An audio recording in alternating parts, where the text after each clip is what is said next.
Donald Trump has firmly shot down Benjamin Netanyahu's push for the U.S. to spark a bloody street revolution to bring down the Iranian regime. "Why the hell should we tell people to take to the streets when they'll just get mowed down?" Trump told Netanyahu during a call last week. The call came just hours after Iran's security chief Ali Larijani was killed in an Israeli strike last Tuesday. Netanyahu told Trump the regime was in chaos and that there was an opening for a popular uprising, a U.S. official and Israeli source told Axios. But Trump feared a massacre, mindful that thousands of Iranians had been cut down by paramilitary forces during anti-regime protests before the war. Netanyahu and Trump agreed to wait and see if Iranians would come out during the annual Festival of Fire without any outside push, a source said. But Netanyahu went ahead anyway, stating on TV, "Our aircraft are striking terrorist operatives. This is meant to allow the brave Iranian people to celebrate the Festival of Fire, so go out and celebrate. We are watching from above."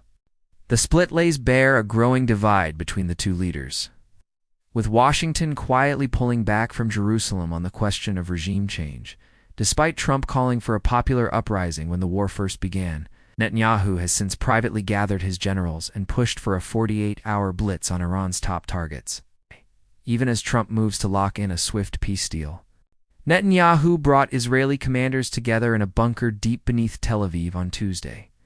After going through Trump's 15-point peace plan, the Israeli prime minister and his senior military advisors were alarmed that the U.S. plan did not go far enough to limit Tehran's military capabilities. Netanyahu's Thursday deadline reflects deep worry within the Israeli government that Trump could reach a deal with Tehran at any moment, sources say. Israeli officials who were present at Netanyahu's underground meeting described the atmosphere as tense. Iran rejected the proposal on Wednesday, but Trump remains confident about a deal. Israeli media saying a ceasefire might happen by next Saturday.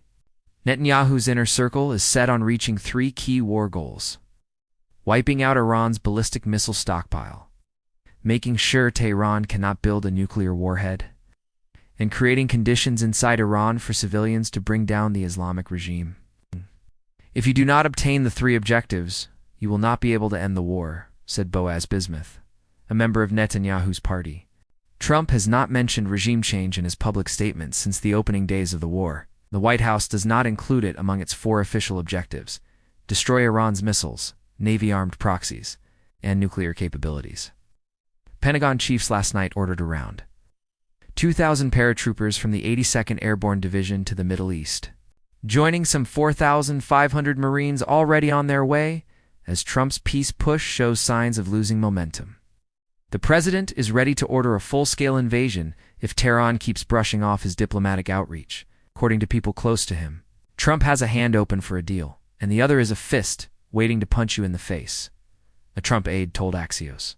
The 15-point plan, modeled on Trump's Gaza deal, would require Iran to dismantle all nuclear and long-range missile capabilities, open the Strait of Hormuz, and cut ties with proxy terror groups. But Iranian state TV said Wednesday the regime had rejected the proposal outright, with Tehran demanding the closure of all U.S. bases in the Gulf, reparations, and an end to Israeli strikes against Hezbollah in Lebanon. Tehran is also pushing to bring the strait a choke point for roughly a fifth of the world's oil under its own control, allowing it to collect transit fees from passing vessels, much like Egypt does with the Suez Canal.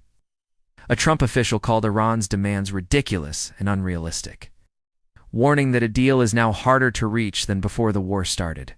As the president readies a potential ground invasion force, U.S. and Iranian diplomats have had no direct contact and instead communicate through Middle Eastern go-betweens from Egypt, Turkey, and Pakistan.